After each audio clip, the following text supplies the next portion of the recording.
nama saya Aprilia Sugianto. Hari ini kita akan membahas mengenai perpecahan Uni Soviet.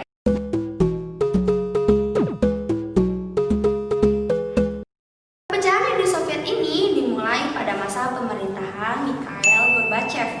Pada tanggal 11 Maret 1985, Mikhail Gorbachev terpilih menjadi presiden dari Uni Soviet.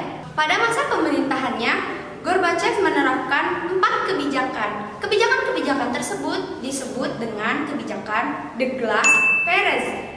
De Glass-Perez ini terdiri dari demokratizatia, glasnost, perestroika, dan juga zakonost. Mari kita bahas satu persatu.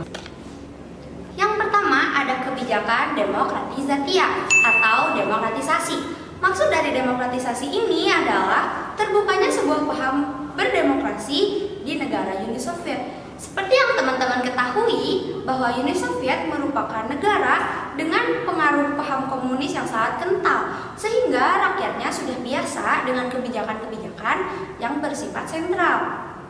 Nah, setelah diterapkannya kebijakan berdemokrasi ini, muncullah berbagai tanggapan dari berbagai kalangan di masyarakat Uni Soviet. Lalu muncul juga kelompok baru dari dalam pemerintahan. Kelompok baru ini disebut dengan kelompok oposisi atau kelompok tandingan dari pemerintah. Nah, munculnya kelompok oposisi inilah yang membuat pemerintahan Uni Soviet menjadi tidak stabil. Yang kedua, ada kebijakan glasnost. Arti dari kebijakan glasnost ini adalah kebijakan keterbukaan. Seperti yang teman-teman ketahui juga, bahwa orang-orang komunis ini biasanya bersifat tertutup. Maksud tertutup di sini adalah masyarakatnya tidak bisa secara langsung mengemukakan pendapatnya atau aspirasinya.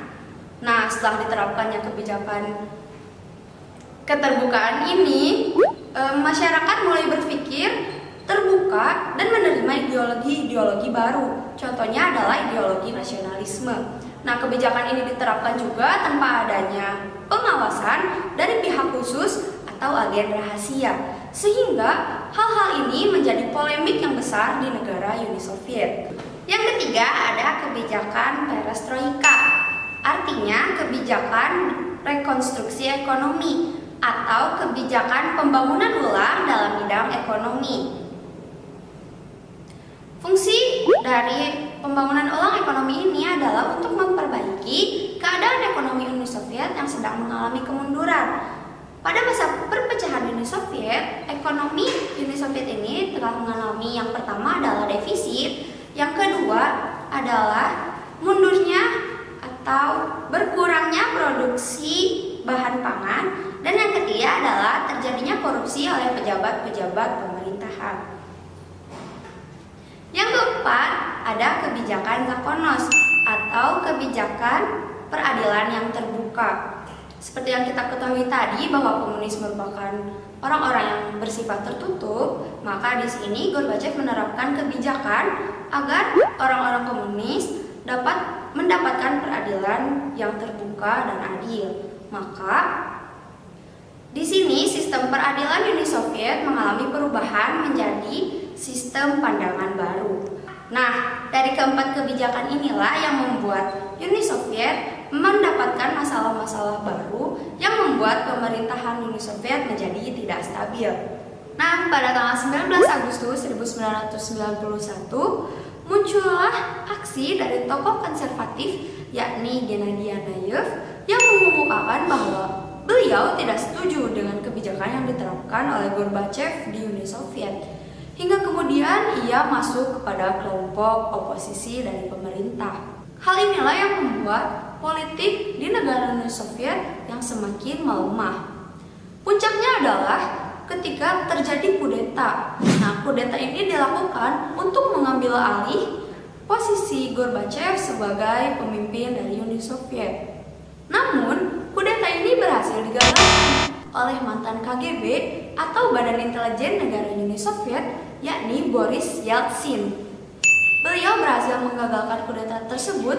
Juga kudeta tersebut bisa digagalkan karena tidak ada dukungannya dari masyarakat dan juga militer dari negara Uni Soviet. Kemudian, pada tanggal 25 Desember 1991, Gorbachev menyatakan pengunduran dirinya dalam pemerintahan.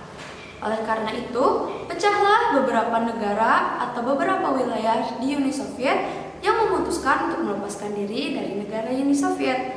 Nah, cukup sekian masa perpecahan Uni Soviet ini. Semoga bermanfaat. Terima kasih. Dadah. Terima kasih sudah menonton video ini. Jangan lupa untuk menonton video selanjutnya. Semoga bermanfaat.